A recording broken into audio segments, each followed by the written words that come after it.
இது வரைக்கும் நம்ம தவக்கலை எப்படி இருக்கும் அப்படின்னு பார்த்துருக்கோம். ஆனால் தண்ணிக்கு அடியில் நீஞ்சதை நம்ம பார்த்துருக்கோமா? அதுலேயும் ஒரு பெரிய விஷயம் என்னென்னா, அந்த தவக்கலை ஒன்றுக்கு மேலே ஒன்று இருக்குது. பாருங்கள் நீங்களே. இந்த ஒரு தவக்கலை இருக்கா, இந்த ஒரு தவக்கலை இருக்கு பாருங்க. 2 தவக்கலை தண்ணிக்கு அடியில் கண்ணை முழிச்சுக்கிட்டு தான் இருக்குது. போகுதா? 2 தவக்கலைங்க, 2 தவக்கலை ஒன்றா இருக்குது.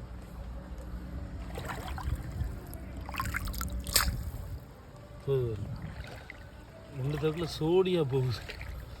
ஆச்சரியமாக இருக்குது. தெரியுதா? ஒரு தவக்கலை, இந்த தவக்கலை இது வரைக்கும் நான் பார்த்ததே இல்லை இப்படி.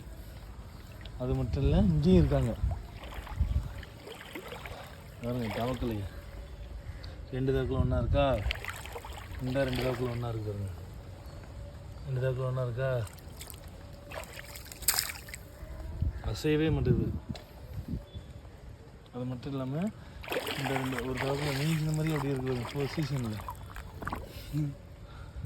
ஆக்ஷனை பற்றிலாம் முட்டையை பாருங்கள், தவக்கலை முட்டையை. இதான் தவக்கலை முட்டை. இந்த தவளை முட்டையை பற்றிலாம் எவ்வளோ இருக்குண்டு. தவளை முட்டை யாராவது பார்த்துருக்கோமா? இதான் தவளை முட்டை. இங்கே பாருங்க, அள்ளி காட்டுற பாருங்க கையில். எவ்வளவு தவக்கலை முட்டை. நானே இப்போ தாங்க ஃபஸ்ட் டைம் பார்க்குறேன். காலு கீழெலாம் அவ்வளோ முட்டை இருக்குங்க. இங்கே பாருங்க தவக்கலை முட்டையை. முட்டைன்னு தான் நினைக்கிறேன். அது என்னென்னு பார்த்து கமெண்ட் பண்ணுங்கள்.